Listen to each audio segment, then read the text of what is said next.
Assalamualaikum warahmatullahi wabarakatuh.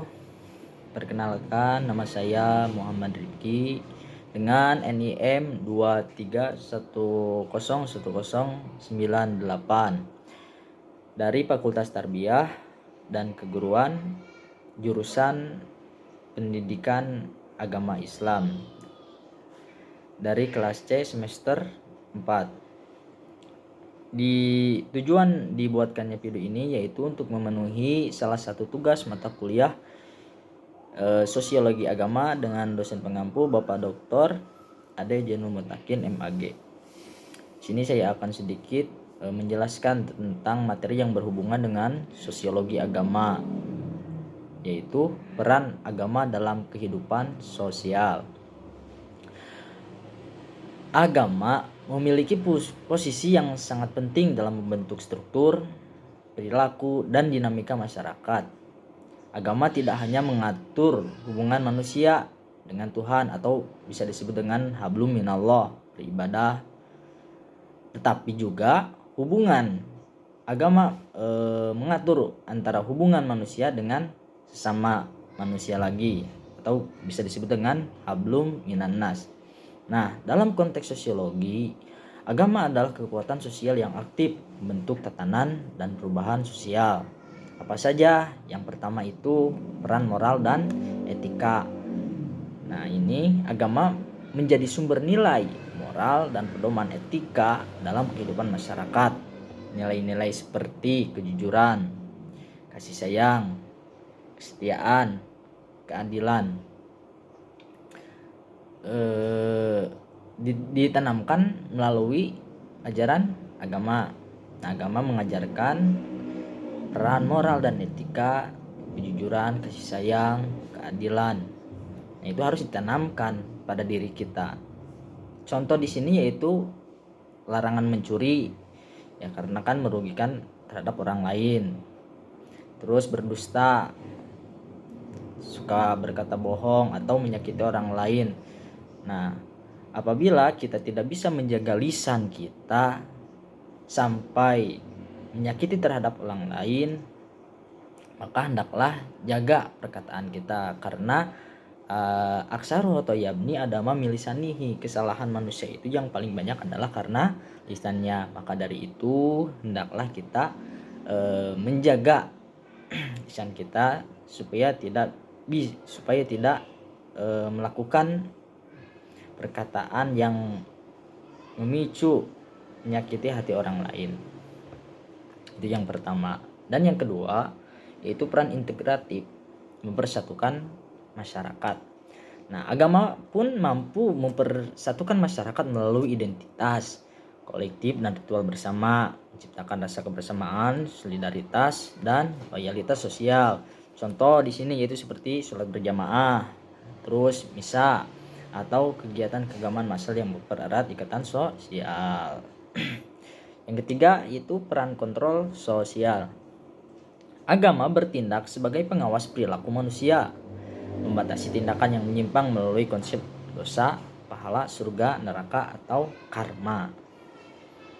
Nah, contoh di sini yaitu seperti seseorang mungkin menahan diri untuk tidak berbuat jahat karena takut hukuman Tuhan. Setiap agama pun juga mengajarkan yaitu jangan berbuat dosa. Jangan berbuat jahat terhadap orang lain. Harus bisa menahan diri kita untuk tidak berbuat jahat, karena akan takutnya hukuman balasan dari Tuhan. Terus yang keempat yaitu ada peran edukatif. Agama mendidik individu tentang nilai, norma, dan cara hidup yang baik. Lembaga pendidikan agama seperti pesantren, madrasah, atau sekolah Kristen berperan dalam membentuk karakter generasi muda. Contoh di sini yaitu pelajaran agama di sekolah membentuk kesadaran moral sejak usia dini. Nah, seharusnya itu setiap sekolah pastikan kurikulum sekarang itu mengajarkan, pasti setiap sekolah itu baik seminggu sekali atau seminggu 2 kali itu harus mempelajari atau harus mengajarkan pelajaran tentang agama di sekolah, karena untuk membentuk kesadaran orang sejak usia dini. Dimulai SD ajarkan tentang ketuhanan, pengenalan dulu, terus naik lagi ke jenjang MTS, lebih mendalam lagi apa itu Tuhan, terus mendalam lagi terhadap jenjang SMA dan seterusnya. Itu harus mengajarkan pelajaran agama di sekolah agar membentuk kesadaran sejak usia dini.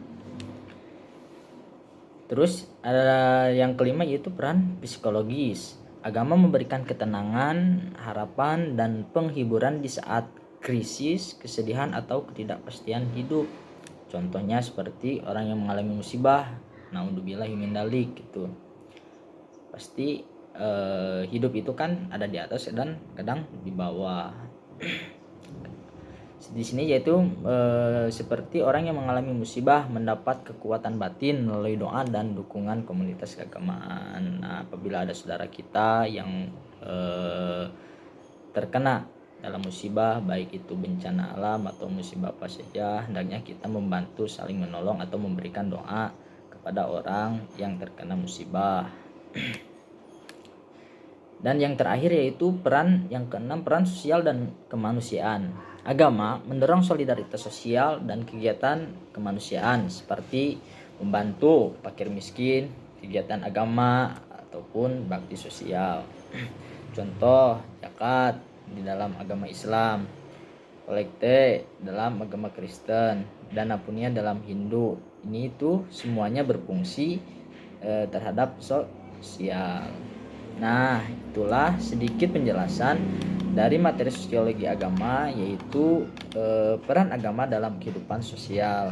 Mohon maaf apabila ada kesalahan. Sekali lagi saya mohon maaf yang sebesar-besarnya. Wassalamualaikum warahmatullahi wabarakatuh.